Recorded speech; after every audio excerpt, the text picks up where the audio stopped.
Welcome to lecture number 1 of death of a partner. तो आज की क्लास में डेथ ऑफ पार्टनर को बहुत ही अच्छे से समझने वाले हैं। आज की क्लास में बेसिक को समझेंगे और नेक्स्ट क्लास जो है वो हमारा प्रैक्टिकल होगा। तो देखो, सबसे पहले तो आपको ये समझना है कि ये जो चैप्टर है डेथ ऑफ अ पार्टनर, इसमें तो बहुत सारे टॉपिक्स हैं। जिस तरह से हमने रिटायरमेंट में समझा, एडमिशन में समझा, उतना टॉपिक्स तो इसमें भी है। बट इस साल जो है वो आपका सब कुछ डिलीट हो गया है। आपको बस एक ही चीज पढ़ना है, तो उसे ही समझेंगे पहले तो हम।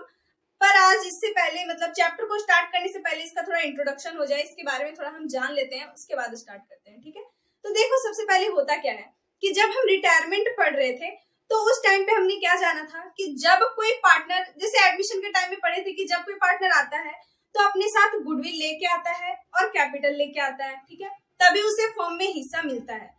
बट जब रिटायरमेंट होता है, जब कोई पार्टनर जाता है, तो उस टाइम पे भी वो जो है वो अपने साथ अपना कैपिटल को लेके जाता है, अपना गुडविल को लेके जाता है। अगर कोई रिजर्व्स है, एक्यूमुलेटेड प्रॉफिट है या लॉस है, या रिवैल्यूएशन के टाइम पे कोई प्रॉफिट हो रहा है, कोई लॉस हो रहा है, तो उसे भी जो है वो रिटायरिंग पार्टनर लेता ही है। ठीक है, अगर प्रॉफिट हो रहा है तो उसे लेता है, और अगर लॉस हो रहा है तो फिर उसे देना होता है, बियर करना होता है फर्म को। ठीक है, यहाँ तक तो समझ में आता है, पता है। अब डेथ के केस में क्या होता है, तो डेथ भी बिल्कुल रिटायरमेंट के जैसा ही है। डेथ में भी पार्टनर जो है वो फर्म से अलग ही हो रहा होता है। बस फर्क इतना है कि जब हम रिटायरमेंट पढ़े थे तो रिटायरमेंट में जो है वो पार्टनर अपनी मर्जी से रिटायर होते हैं। ठीक है, अपनी मर्जी से एप्लीकेशन देके जब उनका मन करे वो रिटायरमेंट ले सकते हैं।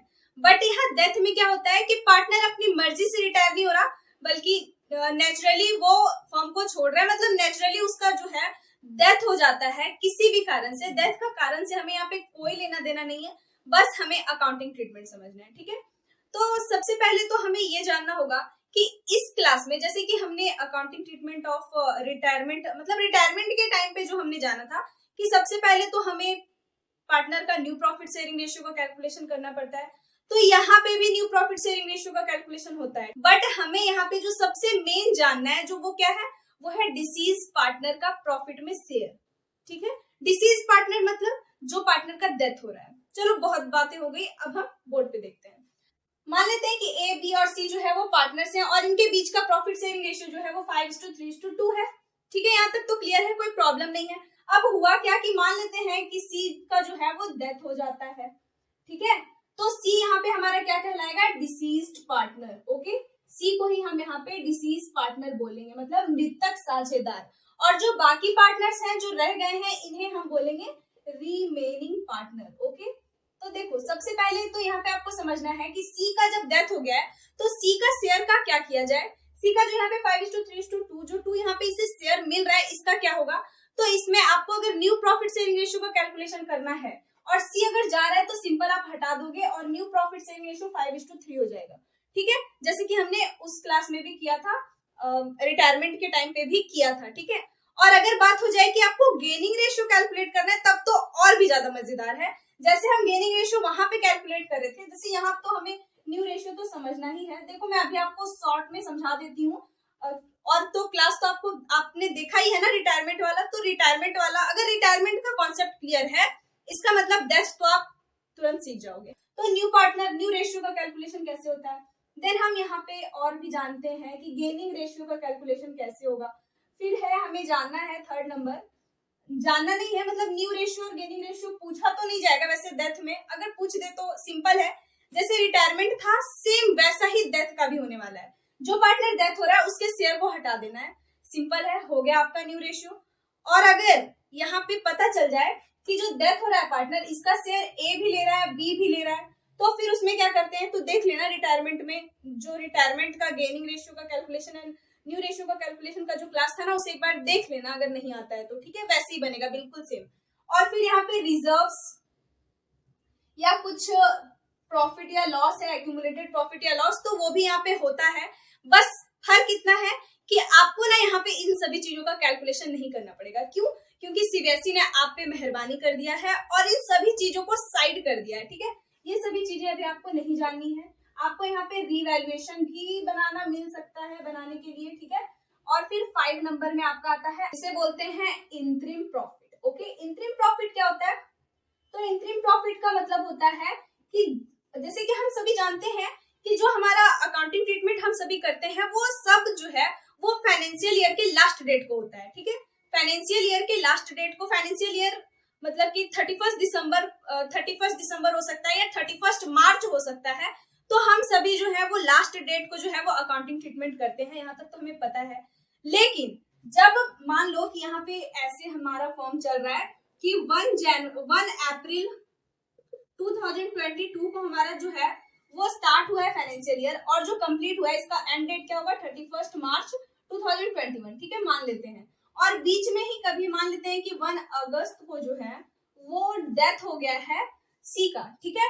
तो यहाँ से यहाँ तक के बीच का जो टाइम है, जो 1 अप्रैल से लेकर के 1 अगस्त तक के बीच का जो टाइम पीरियड है, इसके बीच में जितना भी काम सी ने किया है इसका प्रॉफिट उसे मिलता है, ठीक है।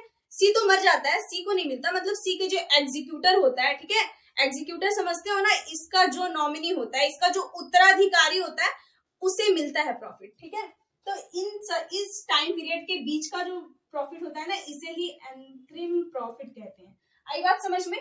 तो हमें यहाँ पे मेन जो है ना इसे ही सीखना है कि जो प्रॉफिट है, जो डिसीज पार्टनर है, उसका प्रॉफिट का कैलकुलेशन हम कैसे करते हैं। आई बात समझ में? गेनिंग रेशियो और न्यू रेशियो सेम वैसे ही निकलेगा जैसे रिटायरमेंट में हमने समझा था, ठीक है, कोई चेंजेस नहीं है।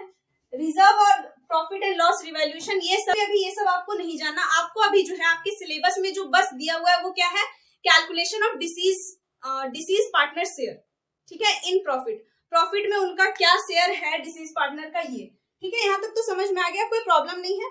चलो अब हम देखते हैं कि हम प्रॉफिट का जो है वो कैलकुलेशन कैसे करेंगे, ठीक है। तो हमें जो प्रॉफिट का कैलकुलेशन करना होगा डिसीज पार्टनर का, वो हम दो तरीके से कर सकते हैं। दो तरीके क्या है, तो पहला जो क्वेश्चन में गिवन होगा और दूसरा अकॉर्डिंग टू सेल, ठीक है। पहला जो है वो है हमारा अकॉर्डिंग टू क्वेश्चन के अनुसार हम कर सकते हैं, ठीक है, अकॉर्डिंग टू क्वेश्चन। और जो दूसरा है वो है अकॉर्डिंग टू प्रॉफिट, ठीक है, profit ratio of last year sale, ठीक है, according to profit ratio of last year sale. जो पिछले साल में जो सेल हुआ था उस पे जो प्रॉफिट हुआ था उसका जो रेशियो है उस हिसाब से हम कर सकते हैं। इसका फॉर्मूला है, देखो इसमें अकॉर्डिंग टू क्वेश्चन में आपको लिखा हुआ होगा कि हो सकता है कि लास्ट ईयर का आपको जो है वो प्रॉफिट गिवन हो, ठीक है, लास्ट ईयर का प्रॉफिट या लॉस गिवन हो और इस पे आपको जो है वो इस साल का प्रॉफिट मान करके उस पार्टनर का हिस्सा निकाल के उसे देना है, ठीक है। या फिर आपको एवरेज बेसिस पे भी होता है, ठीक है, एवरेज मतलब अगर जो डिसीज पार्टनर है उसका जो एग्जीक्यूटर है वो बोल रहा है कि नहीं मुझे लास्ट ईयर का प्रॉफिट या लॉस या सेल से कोई मतलब नहीं है, मुझे जो है वो पिछले 2-3 सालों के प्रॉफिट में से एवरेज प्रॉफिट करके मुझे हिस्सा चाहिए, उस तरीके से, ठीक है। तो अगर क्वेश्चन आपको बोले कि आपको लास्ट ईयर का प्रॉफिट या लॉस पे बनाना है तो आप वैसे बनाएंगे। अगर क्वेश्चन बोले आपको एवरेज प्रॉफिट से बनाना है तो आपको 2-3 साल का जो है वो लास्ट ईयर का प्रॉफिट्स गिवन होंगे या लॉसेस गिवन होंगे, ठीक है। देन अगर बात करते हैं हम इसका, ठीक है, तो इसमें आपको करना क्या होगा, तो देखो ये बहुत ही सिंपल है, लास्ट ईयर के सेल्स प्रॉफिट पे आपको निकालना है। तो कैसे करेंगे, सबसे पहले आपको जो है वो आपके प्रीवियस ईयर का यानी लास्ट ईयर का प्रॉफिट रेशियो पता करना होगा, ठीक है। तो प्रॉफिट रेशियो आप कैसे पता करोगे, तो बहुत ही सिंपल है, आपको करना क्या है, सीधा आप क्या लिखोगे, तो आपको जो प्रॉफिट हो रहा है, ठीक है, जितना भी आपको प्रॉफिट हो रहा है उसमें 100 डिवाइडेड बाय टोटल सेल्स, आपका जो सेल्स है उससे आप जो है उसे डिवाइड कर दोगे, तो इससे आपको प्रॉफिट रेशियो पता चल जाएगा। तो आपको पिछले साल का प्रॉफिट रेशियो पता चल गया। अब आपको क्या करना है कि इस साल में मतलब जिस ईयर में उस पार्टनर का डेथ हुआ है उस ईयर में आपका जो टाइम पीरियड है उसमें आपका प्रॉफिट रेशियो क्या होने वाला है, इस आधार पे फिर आपको जो है वो फिर प्रॉफिट पता करना होगा फर्म का, ठीक है। तो इसमें आप क्या करोगे, तो करंट ईयर का प्रॉफिट आपको पता करना होगा, ठीक है। तो करंट ईयर का प्रॉफिट कैसे पता करेंगे, तो जो भी सेल्स होगा आपका उसमें आप मल्टीप्लाई कर दोगे प्रॉफिट रेशियो, ठीक है, आप प्रॉफिट रेशियो मल्टीप्लाई कर दोगे, आपका जो आएगा उसमें फिर आप जो है वो अकाउंटिंग करोगे, ठीक है। तो इतना सारी बातों को आपको जानना है, सिंपल है, समझ में आ गया ना। आपको समझना क्या है, ये प्रॉफिट के बारे में, ये प्रॉफिट किसका है, तो ये प्रॉफिट है आपका डिसीज पार्टनर्स का। डिसीज मतलब ये जो टॉपिक है वो हमारा क्या है, ये है हमारा calculation of deceased partners profit. ठीक है, डिसीज पार्टनर का प्रॉफिट का कैलकुलेशन हमें करना है। ठीक है, ये उसी का है। इसमें हम कैसे कर सकते हैं, तो दो तरीकों से कर सकते हैं। पहला तरीका तो ये है कि आपको लास्ट ईयर का प्रॉफिट या लॉस अगर क्वेश्चन बोले तो उसके आधार पे, या फिर आप एवरेज प्रॉफिट के आधार पे कर सकते हो, या फिर आप चाहो तो फिर पिछले ईयर का जो है वो सेल के आधार पे कर सकते हो। आप चाहो तो का मतलब ऐसा नहीं है कि आपका जिस पे मन करेगा आप उस पे करोगे, नहीं, आपके क्वेश्चन में क्लियरली मेंशन होगा कि आपको किन तरीकों से जो है वो अकाउंटिंग करना है, किन तरीकों से जो है वो आपको प्रॉफिट ज्ञात करना है आपके फर्म का। आई बात समझ में? चलो, ये तो हो गया कि प्रॉफिट कैसे निकालेंगे हम ना। देखो, अभी अगर समझ में नहीं आ रहा है तो कोई प्रॉब्लम नहीं है, एक बार फिर से वीडियो को बैक करके देख लेना, या फिर हम जो नेक्स्ट क्लास में समझेंगे ना, नेक्स्ट क्लास जो है उसमें हम इनसे बेस्ड क्वेश्चन को सॉल्व करेंगे। तो आपका ये जो है, जो अभी थ्योरी में बोल रही हूँ, ये आपको बहुत ही अच्छे से क्लियर हो जाएगा। ठीक है, तो थोड़ा ना आप इसका जर्नल एंट्री को समझ लेते हैं। ठीक है, मैं इसे क्लीन कर देती हूँ। देखो, जर्नल एंट्री भी बहुत ही आसान है। जर्नल एंट्री आपको कैसे करना है, तो जर्नल एंट्री भी हम दो तरीकों से करेंगे। दो तरीके क्या है हमारे, तो पहला तरीका और ये दूसरा तरीका। पहला तरीका है कि when new ratio is given. ठीक है, जब आपको क्वेश्चन में न्यू रेशियो जो है वो गिवन है, ठीक है, मतलब कि लेट से कि कोई पार्टनर है एबीसी और 5:3:2 के रेशियो में जो है वो डिस्ट्रीब्यूट कर रहे हैं। सी का इसमें डेथ हो जाता है, ठीक है, रिटायरमेंट नहीं है, ये डेथ है, तो सी का इसमें डेथ हो जाता है, और आपको क्लियरली क्वेश्चन में लिखा हुआ है कि न्यू रेशियो जो है वो 4:2 है या 1:1 है, कुछ भी इस तरीके से अगर आपको गिवन है, तो उस टाइम पे आपको क्या करना है, तो जब भी क्वेश्चन में ओल्ड रेशियो के साथ साथ न्यू रेशियो भी गिवन है, तो आपको जर्नल एंट्री कैसे करना है। तो जर्नल एंट्री बहुत ही सिंपल है, जो न्यू पार्टनर का शेयर आएगा उसे गेनिंग टू सैक्रिफाइसिंग में एडजस्ट कर देना है। अब यहाँ पे भी मुझे बताना पड़ेगा क्या कि कौन गेन कर रहा है, कौन सैक्रिफाइस कर रहा है। सिंपल है, जो पार्टनर डेथ कर रहा है वो पार्टनर सैक्रिफाइस कर रहा है। ठीक है, वो सैक्रिफाइसिंग पार्टनर है, क्योंकि उसके शेयर को अब जो है वो रिमेनिंग जो बचे हुए पार्टनर है वो ले लेंगे।